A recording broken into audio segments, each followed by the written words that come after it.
Assalamualaikum warahmatullahi wabarakatuh. Jumpa lagi bersama saya Kang Nanto di podcast Ngopi ala Jatkon, ngobrol perkara iman. Ngobrol bukan sembarang ngobrol, ngobrol untuk menyelesaikan perbedaan tanpa ada perselisihan untuk Islam rahmatan lil alamin. Dan malam hari ini kita akan berbincang-bincang atau ngobrol-ngobrol bersama narasumber kita, bersama beliau Kiai Haji Ahmad Jazuli Kholil. Alhamdulillah di tengah-tengah kesibukannya beliau bisa hadir di studio podcast Ngopi ala Jatkon ini. Kita sapa dulu beliau. Assalamualaikum Kiai. Waalaikumsalam warahmatullahi wabarakatuh. Alhamdulillah bisa hadir di studio podcast Ngopi ala Jatkon ini. Dan sepertinya untuk tema podcast malam ini sangat menarik sekali Kiai. Karena sebentar lagi kita akan masuk bulan Maulid, yaitu yang temanya pada malam hari ini memperingati Maulid Nabi, bagian dari cinta Nabi Muhammad SAW. Dan sebelum kita lanjutkan perbincangan atau obrolan, tentunya narasumber kita sudah kedua kalinya untuk berbincang-bincang atau ngobrol-ngobrol mengenai ilmu agama Islam. Dan tentunya kita akan lanjut untuk perbincangan selanjutnya. Maaf Kiai, sebetulnya hukum mencintai Nabi itu apa? Dan apa saja tanda-tandanya? Serta bagaimana refleksnya Kiai? Mohon penjelasannya Kiai. Assalamualaikum warahmatullahi wabarakatuh. Waalaikumsalam warahmatullahi wabarakatuh. Bismillah, alhamdulillah, wassalatu wassalamu ala rasulillah Muhammad ibn Abdullah wa ala alihi wa sahbihi wa man tabi'ah hudah amma ba'd. Mengenai apa hukumnya mencintai Nabi gitu ya. Iya Kiai. Dan bagaimana refleksinya atau bukti kecintaan kita kepada Nabi. Mengenai cinta kepada Nabi itu sudah dijelaskan di dalam Al-Quran surat At-Taubah ayat 24.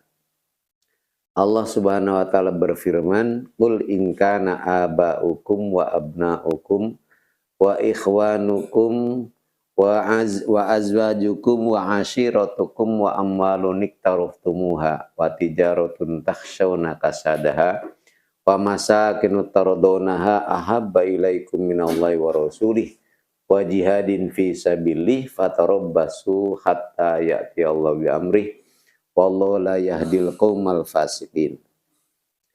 Di dalam ayat ini Allah mengatakan, katakan olehmu Muhammad, jika ayahmu, anakmu, saudaramu, kemudian istri kamu, dan keluarga kamu, harta perniagaan, kemudian juga rumah yang kamu sukai, lebih kamu cintai daripada Allah dan Rasulnya dan jihad di jalannya, maka tunggulah sampai Allah mendatangkan perintahnya, mendatangkan keputusannya, ya.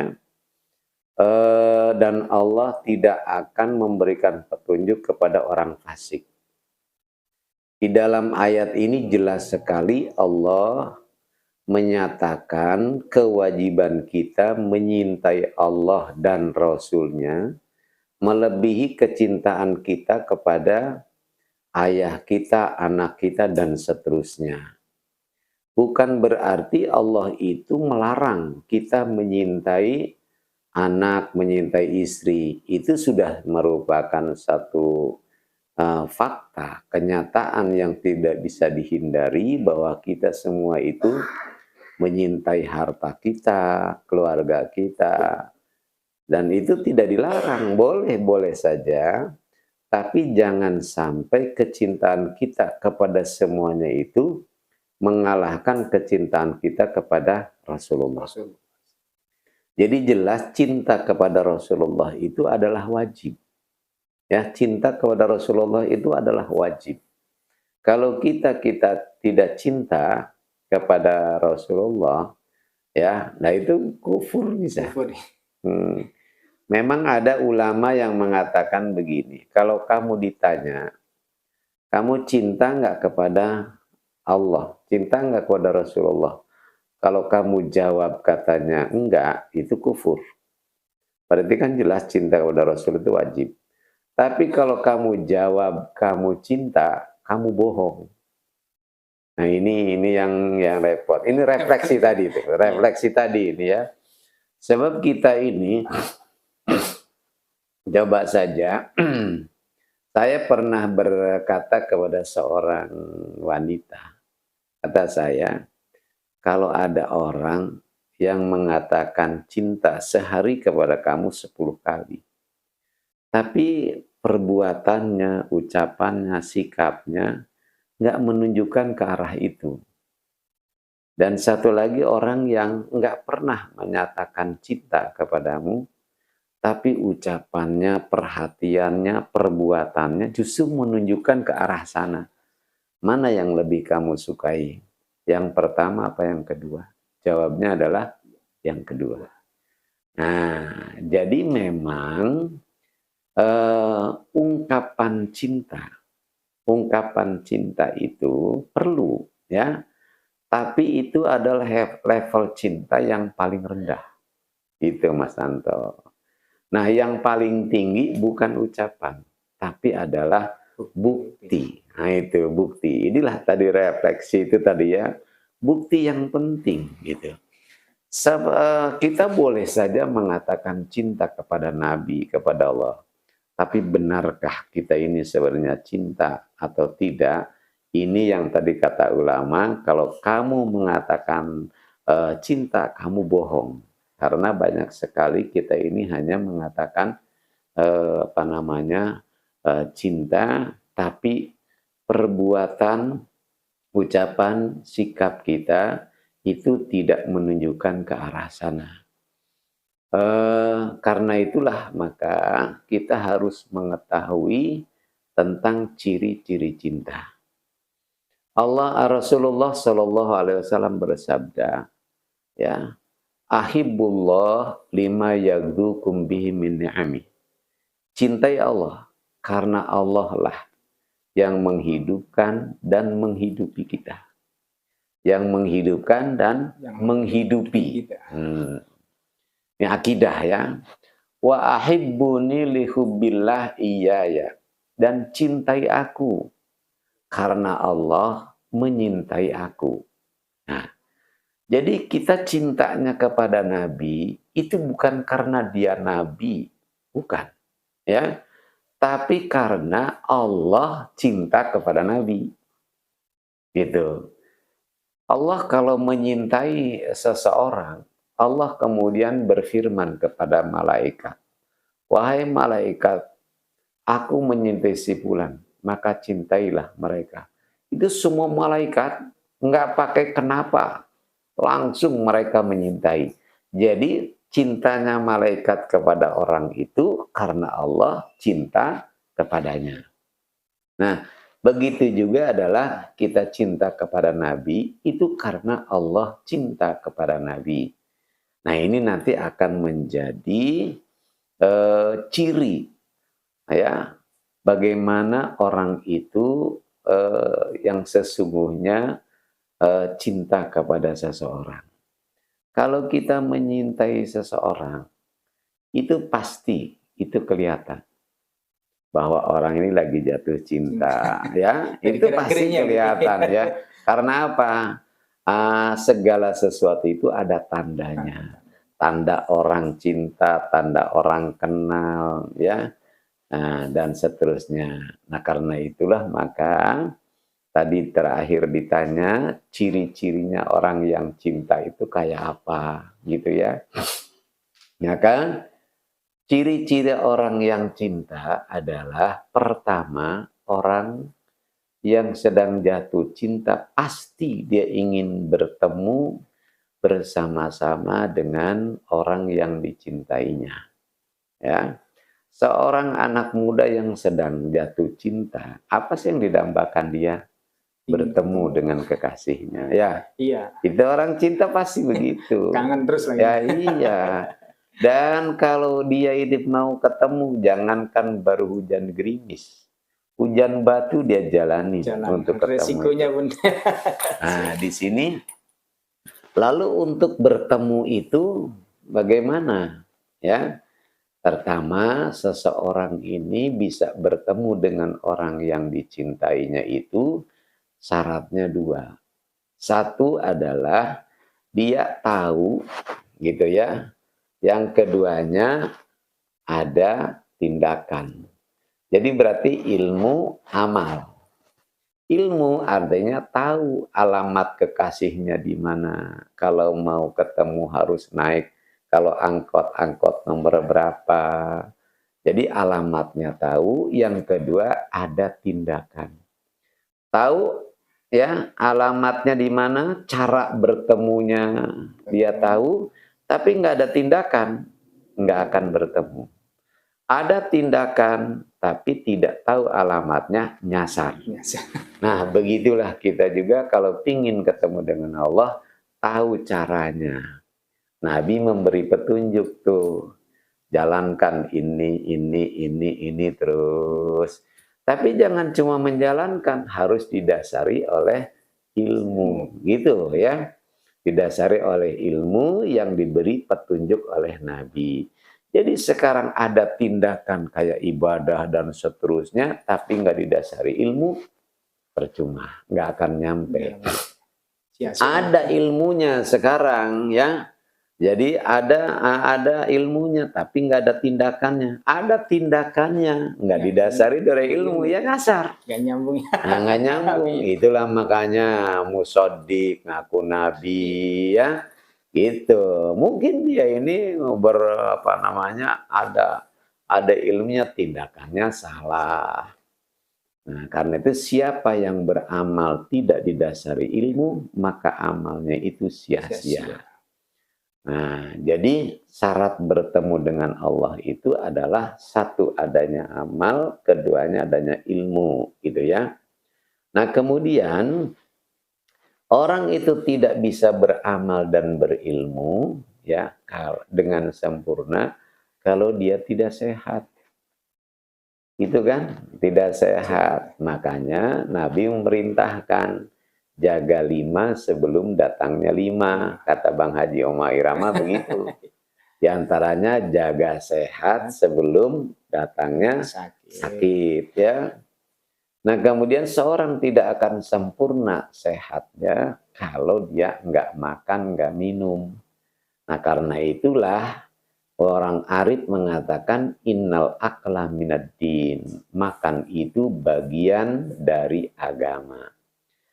Nah, gitu ya. Makanya kita disuruh mencari buat makan di dunia ini. Nanti urutannya terus sama. Nah, kapan kita ini bisa bertemu dengan Allah? Hanya satu, yaitu kalau sudah mati. Kalau belum mati, ya nggak bisa bertemu, gitu ya. Jadi artinya ciri orang yang jatuh cinta kepada Allah adalah dia sangat mengharapkan segera bertemu dengan Allah. Senang sekali kalau dia itu bisa mati.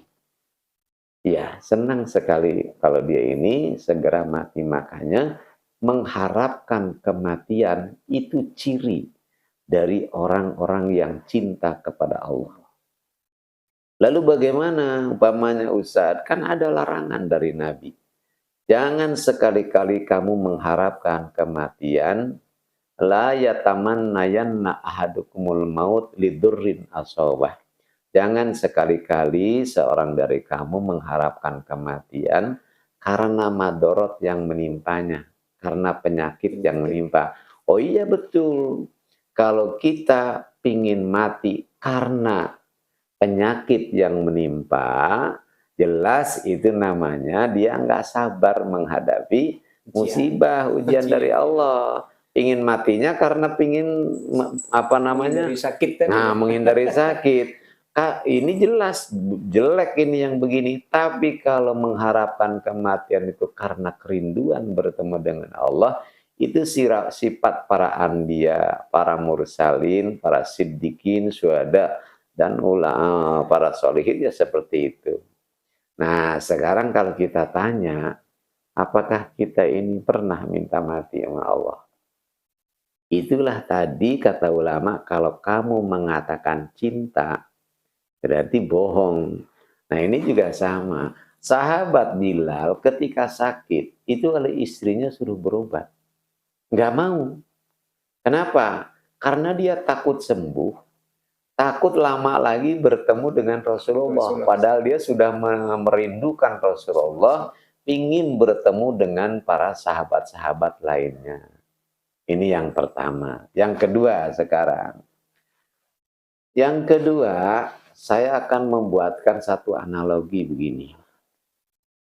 Kalau kekasih kita, orang yang kita rindukan, kita dambakan saat ini ada di terminal, lalu dia ngebel ke kita, Mas, saya ada di terminal Rambutan. Insya Allah setengah jam lagi saya tiba.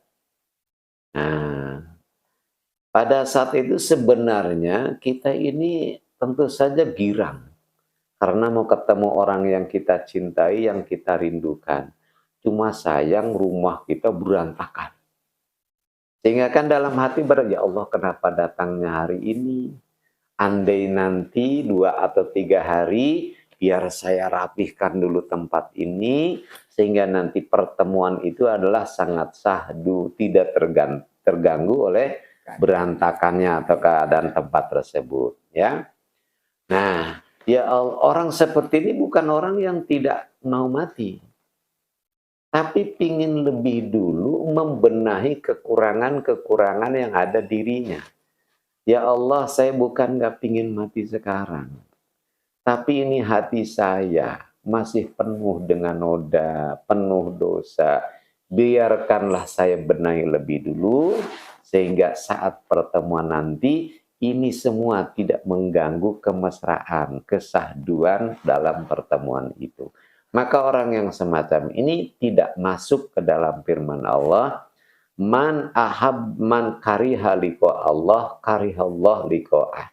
Siapa yang tidak suka bertemu dengan Allah, Allah pun nggak suka ketemu dengan orang ini. Ini bukan orang nggak suka mati, ya, karena dia masuk dalam kategori man ahabba liqa Allah, ahabballah liqa'ah. Siapa yang pingin, yang cinta ketemu Allah, Allah pasti cinta ketemu dengan orang itu. Nah kita paling tidaklah kita ini masuk ke dalam kelompok ini. Jangan kelompok kedua pertama yang munhamik namanya, ya, yang nggak mau sama sekali mati. Itu ciri orang yang cinta. Ciri orang yang cinta yang lainnya adalah dia ini orang yang cinta suka menyebut-nyebut nama orang yang dicintainya. Gitu. Jadi tanda orang yang cinta kepada seseorang, dia suka menyebut-nyebut nama orang itu. Ya, coba sajalah anak muda yang lagi jatuh cinta, bantalnya ditulisin nama dia, namanya, nama dia juga, lalu dikasih panah, ada gambar apa? Ke mata mana-mana itu nama dia. Ya, sampean Mas Santo kalau lagi jatuh cinta, dulu kita lagi muda ya, naik kendaraan, angkotlah, begitu turun, ada orang yang menyeru, Fatimah. Kalau Fatimah itu orang yang kita cintai, mesti saat itu kita akan nengok. Ya, seolah-olah di muka bumi itu yang namanya Fatimah, pasti dia. Pasti dia, ya. Begitulah orang yang cinta, ya. Dia suka menyebut dan bergetar hatinya ketika disebut kekasihnya, ya. Makanya jangan heran kalau kemudian ada orang yang menyebut-nyebut ya Allah, ya Rahman, ya Rahim, ya Malik, ya Kudus, ya Salam, ya Mu'min, ya Muhaimin. Sebut-sebut nama Allah, itu ciri orang cinta. Lalu kita mengatakan ya Nabi salam alaik, ya Rasul salam alaik, ya Habibullah, ya Syafatallah. Disebut-sebut nama Nabi. Emang begitulah orang yang cinta begitu, Mas Anto. Makanya saya heran gitu ya. Ada orang katanya cinta kepada Nabi, tapi justru orang yang menyebut-nyebut nama Nabi, ya, lalu dianggap orang ini bakal menjadi calon api neraka karena sudah melakukan perbuatan yang tidak ada di dalam agama. Maka dalam hati saya ini orang itu kenal cinta apa enggak sebenarnya? Ya, nah, jadi jangan heran. Bukan cuma menyebut nama itu saja, menyebut juga Al-Quran. Karena Al-Quran firman Allah. Maka ciri orang yang cinta kepada Allah, ya suka menyebut-nyebut namanya, menyebut Al-Quran. Begitu juga kalau kita cinta kepada Nabi, menyebut-nyebut nama Nabi. Nah, yang berikutnya, kata Rasul tadi, cintai aku, cintai Allah, karena dialah yang menghidupkan kita dan menghidupi kita. Cintai aku karena Allah menyintai aku. Artinya berarti, kalau kita cinta kepada Allah, maka kita harus mencintai siapa saja yang dicintai oleh Allah. Nah, kalau kita cinta kepada Nabi, berarti kita juga harus mencintai siapa saja yang dicintai oleh Nabi. Nah, yang dicintai oleh Nabi tentu saja pertama adalah keluarganya, ya kan? Anak cucunya. Nah, anak cucunya. Maka dari itu kita wajib mencintai keturunan Nabi Muhammad SAW. Nah, sekarang ini lagi rame masalah Ba'lawi, ya. Ada yang mengatakan Ba'lawi itu adalah keturunan Nabi, ada yang mengatakan bukan.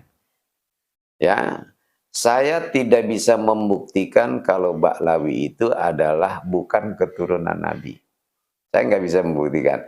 Tapi saya juga tidak bisa membuktikan kalau Ba'lawi itu keturunan Nabi.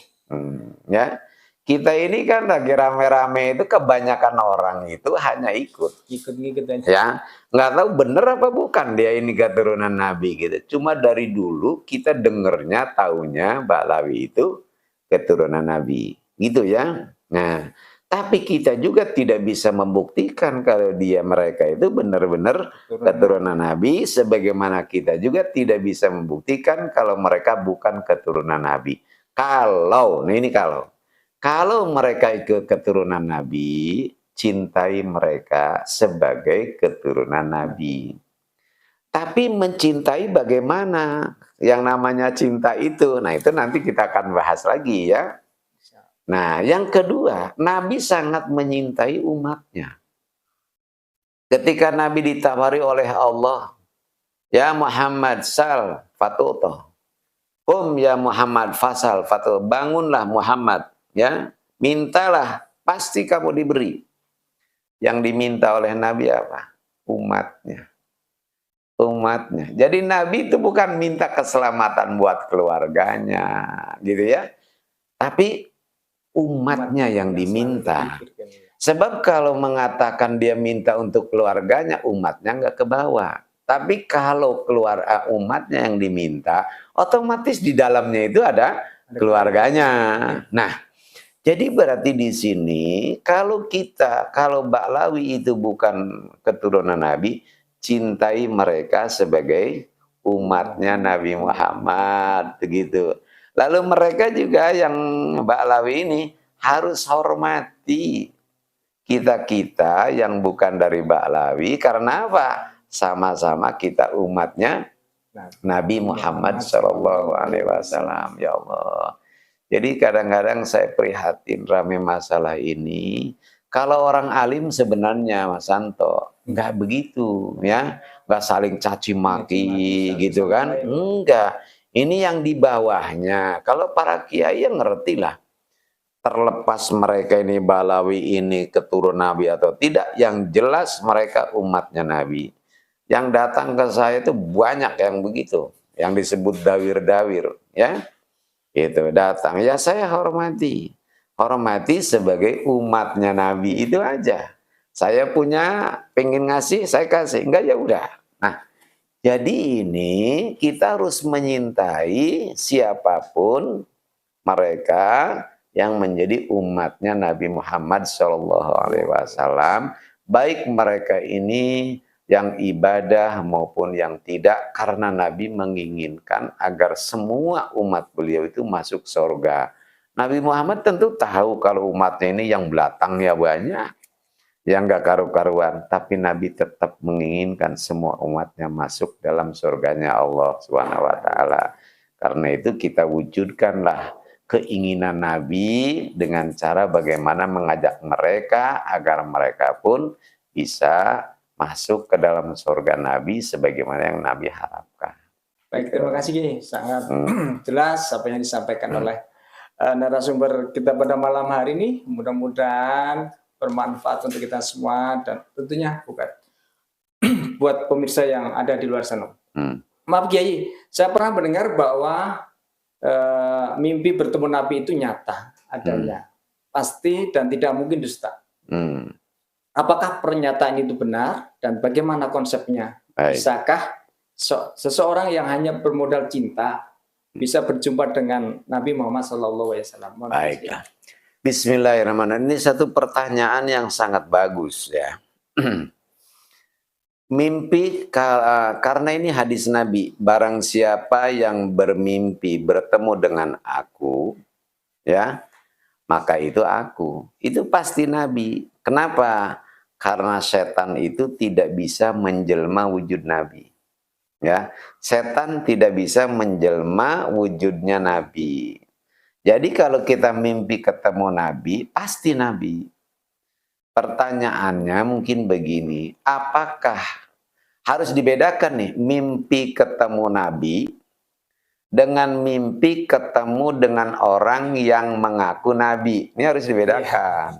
Ya, ini orang terjebak oleh kalimat tadi. Jadi kalau ngimpi ketemu orang yang ngaku Nabi, dianggapnya itu mimpi ketemu Nabi. Enggak begitu, bedakan.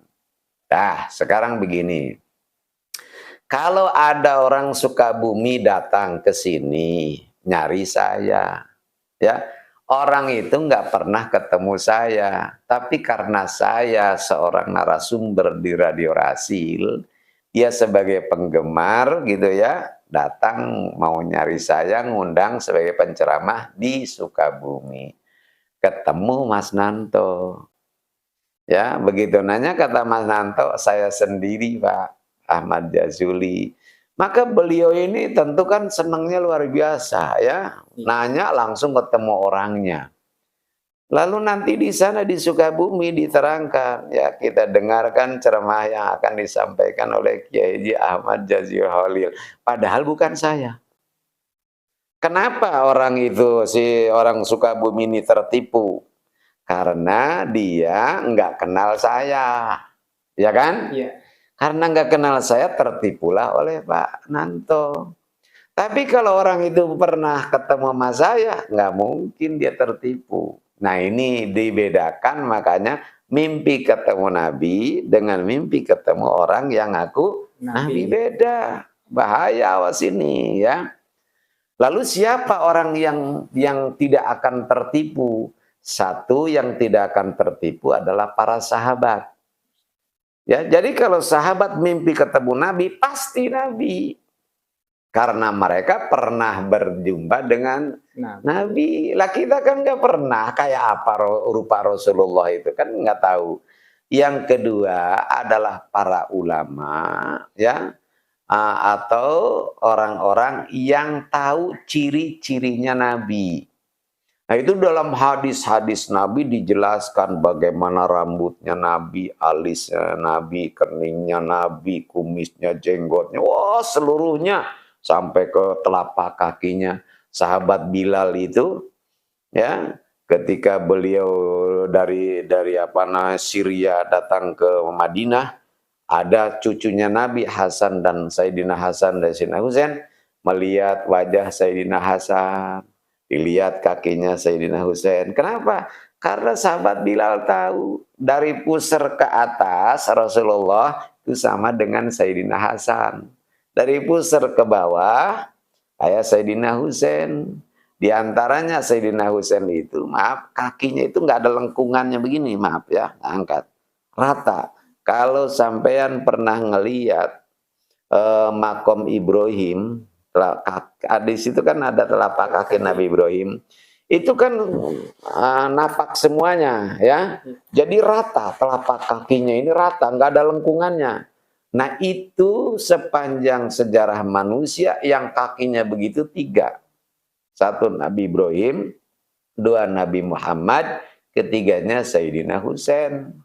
Makanya sahabat Bila itu kalau ngelihat Sayyidina Husain dilihat kakinya. Kenapa? Begitulah kakinya Rasulullah. Itu karena beliau kenal betul. Nah ini diterangkan semuanya ya oleh para ulama dalam hadis maupun dalam sejarah, kitab-kitab sejarah. Nah yang repotnya ini kita yang nggak tahu ciri-ciri Rasulullah, apalagi ketemu tiba-tiba mimpi ketemu orang yang ngaku sebagai nabi, lalu kita pede merasa kita ketemu Rasulullah, padahal kita tidak tahu ciri-cirinya Rasul kayak apa. Inilah orang yang magrur, artinya orang yang tertipu oleh setan. Makanya orang biasanya para ulama kalau mimpi ketemu Rasul nggak suka cerita, nggak mau dia cerita. Kenapa? Apa iya saya ini pantas ketemu dengan Rasul gitu ya. Jadi kalau ulama lain, mungkin kalau saya yang mimpi, wah langsung sebarin saya cerita kemana-mana kalau saya ketemu Nabi. Padahal yang saya temuin itu, gitu ya. Nah, ente pernah ketemu Nabi?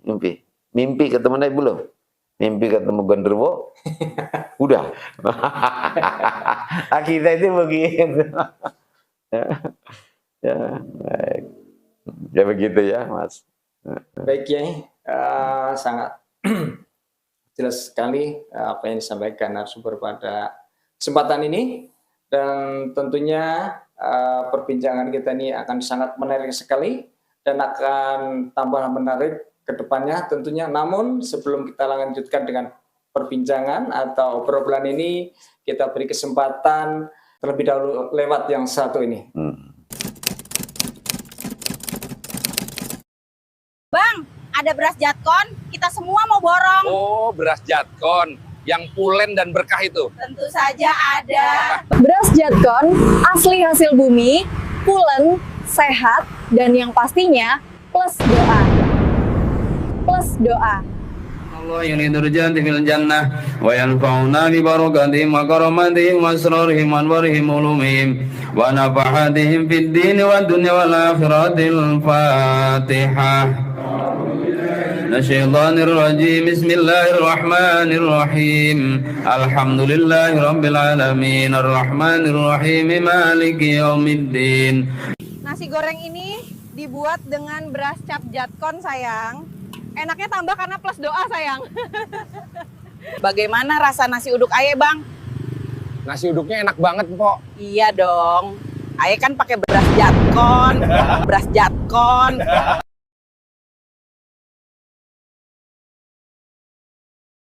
Baik pemirsa, kita lanjutkan obrolan perbincangan pada malam hari ini bersama narasumber kita, Yai Ahmad Jazuli Khalil. Alhamdulillah, beberapa hal yang sangat penting disampaikan kepada kita semua. Dan untuk selanjutnya tentunya kita akan melanjutkan perbincangan mengenai ilmu. Maaf Kiai, untuk bisa jumpa bermimpi Nabi itu mungkin ada amalannya Kiai. Supaya kita ini ya bisa ngamalkan walaupun tidak bisa bermimpi ketemu Nabi gitu. Iya. Jadi bagaimana supaya kita ini bisa bertemu dengan Rasul gitu ya. Kalau saya memang banyak ya, misalnya di dalam kitab Manba fi Usul Hikam, Sawahidul Haq, itu banyak sekali petunjuk-petunjuk agar kita mau bertemu dengan Rasulullah. Kalau saya nggak mau, saya bukan nggak mau ketemu, nggak mau mengamalkan itu, ya. Saya begini, kalau memang saya itu sudah pantas bertemu dengan Nabi, Allah pasti pertemukan. Kalau saya belum bertemu dengan Nabi, memang saya nggak pantas belum ketemu Nabi. Karena itu saya nggak, walaupun banyak gitu ya, baca ini, baca ini. Coba aja dalam kitab Syawahidul Haq itu petunjuk-petunjuk ulama itu banyak sekali. Nah, sekali lagi saya bukan nggak pingin ketemu Nabi. Enggak, bukan itu. Tapi saya yakin kalau saya oleh Allah dianggap pantas ketemu Nabi, pasti akan dipertemukan. Nah, kalau belum dipertemukan juga, emang saya nggak pantas, belum pantas ketemu Nabi. Gitu. Jadi biarkan saja. Gitu. Saya bukan berarti ngajak kepada pemirsa maupun juga pendengar, gitu ya. Untuk kayak saya tidak. Masing-masing punya pendapat, ya. Dan itu adalah yang menjadi pendapat saya sekarang ini adalah semacam itu. Sehingga saya kalau ada orang menganjurkan nih supaya ketemu Nabi katanya begini, enggak saya amalkan. Kenapa? Nah, sama halnya dengan kemarin, ditambah lagi keyakinan ini ketika ikut mujahadah kholwat di di Purworejo yang 10 hari. Kiai di sana memberikan nasihat begini, bermujahadalah jenengan semuanya karena Allah. Jangan mujahadah niatnya supaya dinaikkan latifahnya. Dari latifah ini ke latifah ini gitu, enggak. Makanya saya kepada anak saya, nak ya, jangan biarin kita mau dinaikkan atau tidak. Sebab mursyid itu tahu nanti kalau saatnya kita naik pasti kita dinaikkan. Kalau memang nggak dinaikkan, memang kita belum waktunya naik ke latifah gitu ya. Jadi ini meyakini kepada saya, memperkuat keyakinan saya yang pertama. Kalau saya memang dianggap oleh Allah pantas bertemu dengan Rasulullah, pasti saya akan dipertemukan. Tapi kalau sampai sekarang maunya belum, nah, memang saya pernah waktu itu mimpi. Dalam mimpi itu ada kawan mengatakan begini, ya Juli katanya ada Rasulullah. Wow, begitu ada Rasulullah, saya itu waktu dalam mimpi nangis, saking girangnya nangis dalam mimpi. Akhirnya saya kemudian bersama teman itu menuju ke tempat di mana katanya Rasulullah ada. Begitu sampai ke tempat itu gelap. Itu katanya Rasulullah di sana. Lalu saya meyakini begini, ya, itu bukan Rasulullah. Kenapa? Saya ingat ada dalam satu syair begini, kullu baitin anta sakinuhu laisa muhtajan ila surji. Semua tempat, ya, di mana tempat itu ditempati oleh Rasulullah. Kalau tempat itu gelap, nggak butuh kepada pelita. Pasti Rasulullah akan kelihatan walaupun di tempat gelap.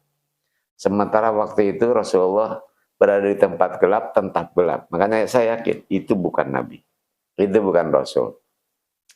Kemudian untuk meyakinkan lagi dalam mimpi itu saya temui lagi. Lalu salaman. Begitu salaman saya cium tangannya. Begitu saya cium tangannya, nggak ada bau wangi misik. Kata saya, ini bukan tangan Nabi. Jadi hilang yang tadinya nangis, saking haru, saking gembira bertemu Nabi, kemudian hilang. Kenapa? Karena saya lagi dibohongin oleh iblis. Tapi alhamdulillah Allah melindungi saya sehingga saya diberi pengetahuan oleh Allah bahwa yang dalam mimpi itu bukan bukan Rasulullah gitu ya. Dan ini kembali lagi, emang belum waktunya saya mimpi ketemu Nabi. Iya, ya Allah alam gitu. Pak Kiai, Kiai ini kan luar biasa ngisi-ngisi di masjid, di majelis-majelis, dan tentu Kiai ini kan punya pesantren juga dan punya komunitas jamaah yang cukup banyak. Nah, menurut informasi dari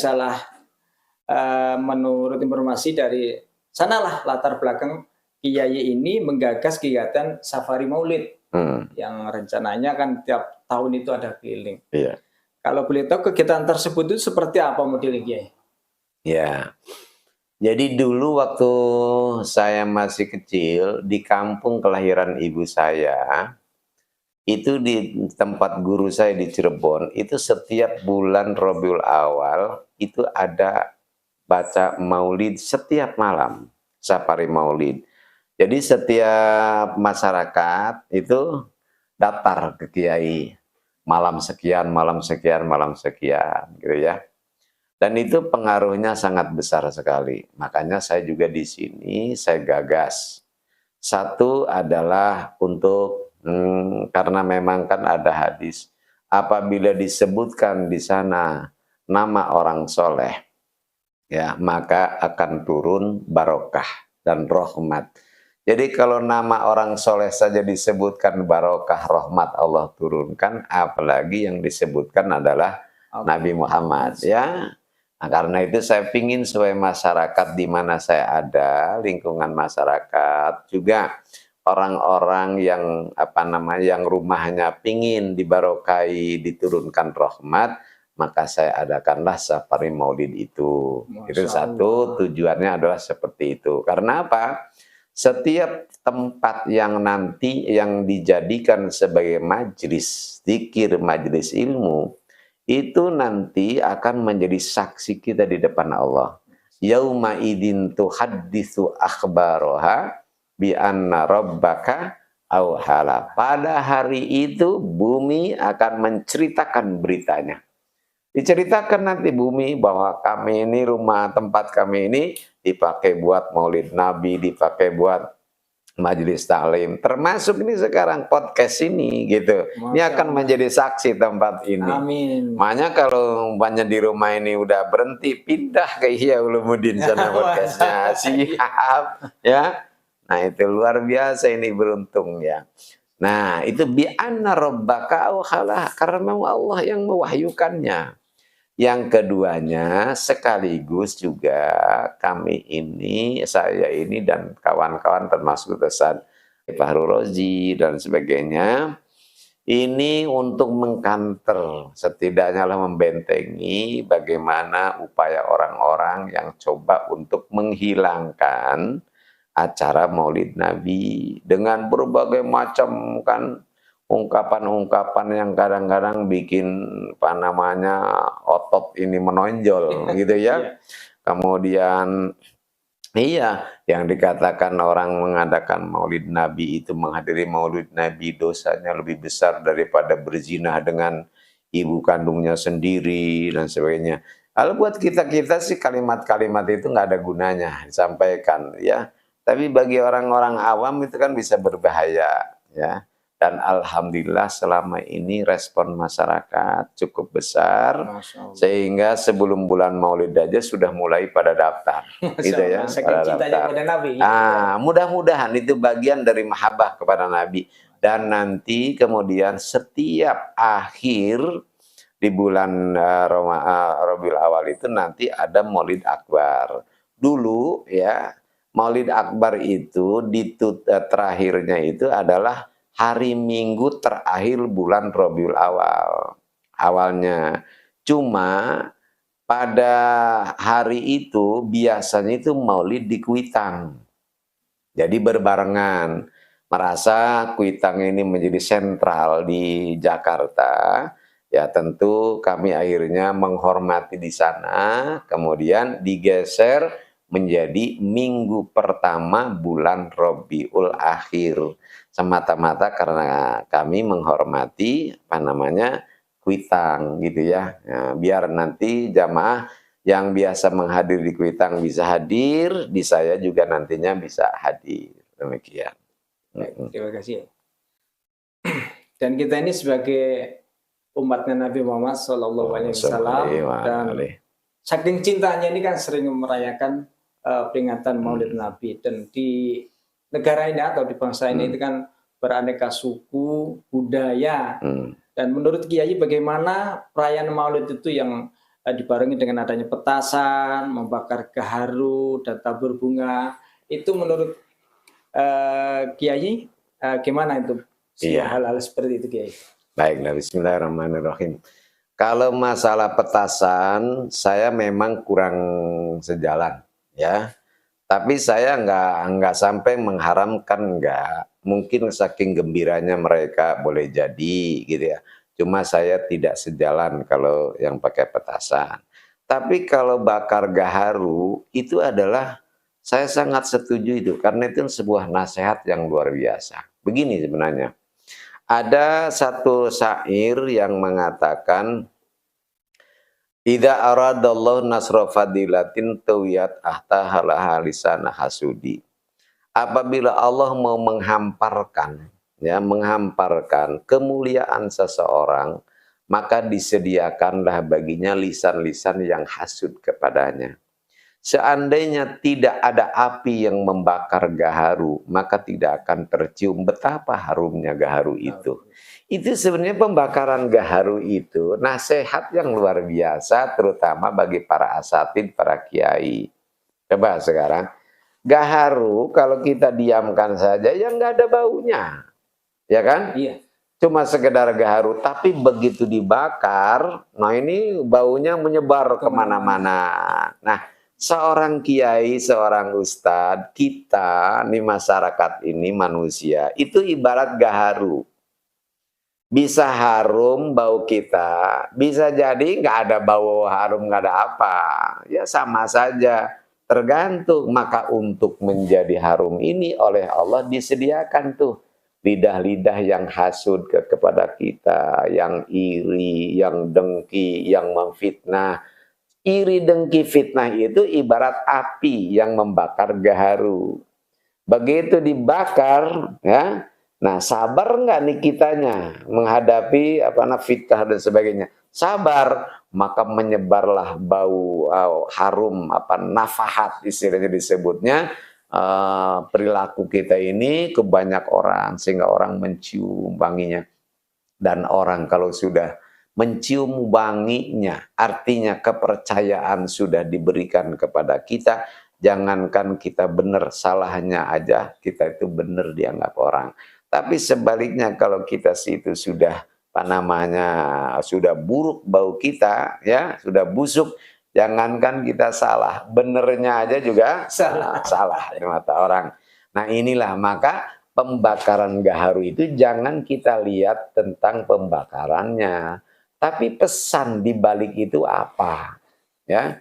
Dulu ketika mau terjadi perang saudara di Indonesia ini, di Jawa, perang Majapahit, ya itu Sunan Kalijogo ini yang paling beliau ini sedih. Kenapa? Karena beliau sadar kalau terjadi perang saudara, yang korban pasti wong cilik. Ya, pasti wong cilik. Ini akan tumpah darah bangsa sendiri, ya, di mana peperangan ini adalah sesama saudara hanya karena masalah politik. Karena itu makanya beliau kemudian mengadakan tirakat, ya. Mohon petunjuk dari Allah, akhirnya oleh Allah diingatkan beliau ini kepada peristiwa Karbala.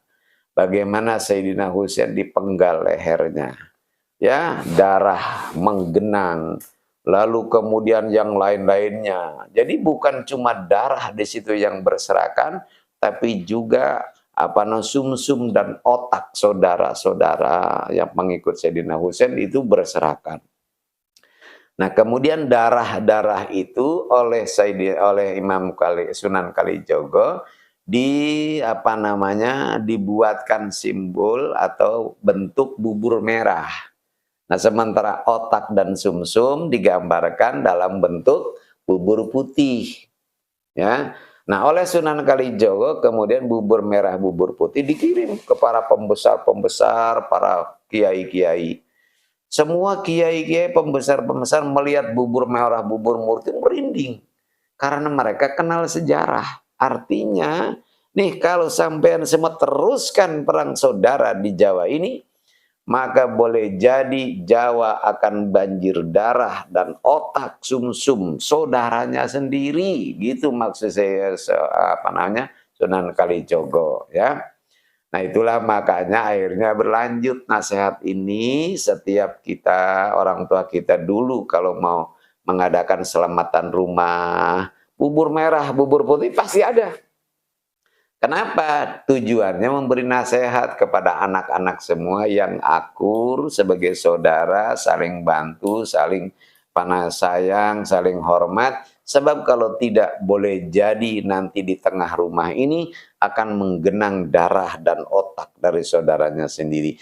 Jadi bubur merah, bubur putih itu adalah nasihat yang tidak berbicara. Kalau saja kita ngerti nasihat yang dimaksud. Cuma sayang kita ini nggak ngerti gitu ya. Nah, kemudian karena nggak ada contoh dari Nabi, kemudian dikatakan ini adalah bid'ah. Bid'ah itu neraka. Nasihat nggak perlu dicontohin.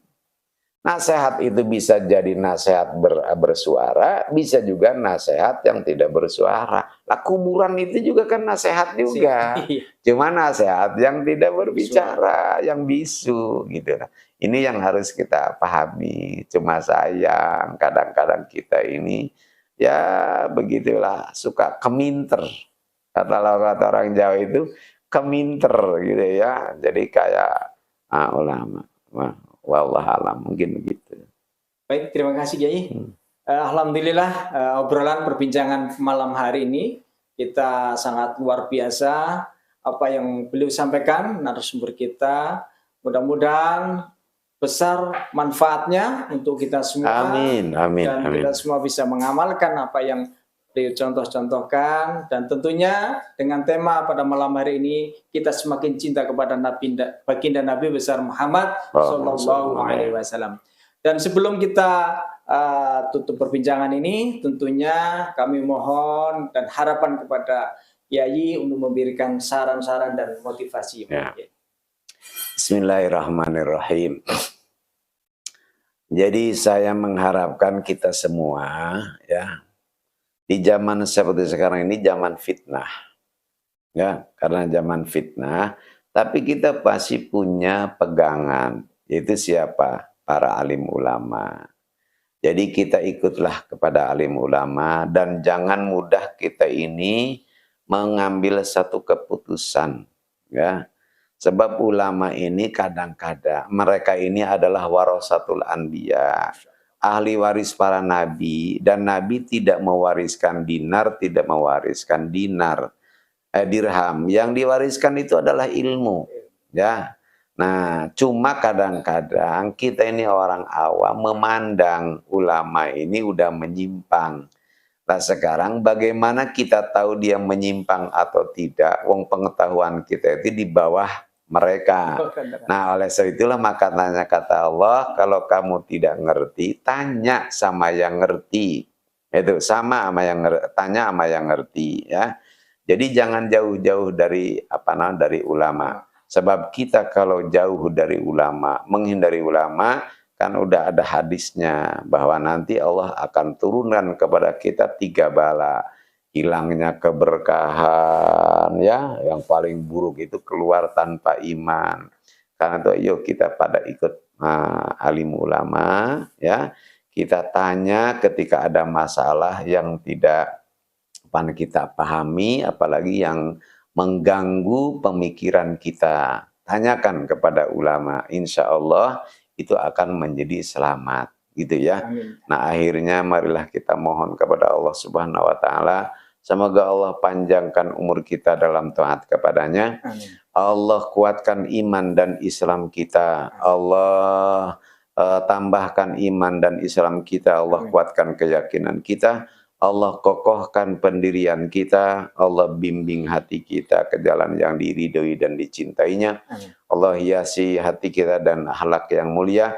Allah bersihkan hati kita dari akhlak yang hina. Allah limpahkan rahmat, taufik dan hidayah kepada kita, anak cucu kita, sehingga selama hidup kita istiqomah menjalankan perintahnya, menjelarangannya, dan manakala wafat, Allah wafatkan kita dalam keadaan husnul khotimah.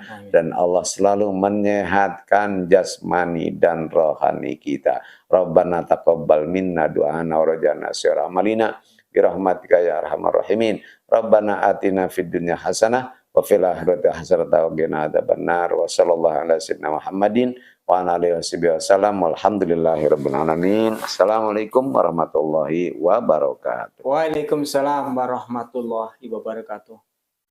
Dan akhirnya Kanang Tok berserta kru mengucapkan terima kasih. Jangan lupa subscribe, like, komen, dan share. Wassalamualaikum warahmatullahi wabarakatuh. Waalaikumsalam.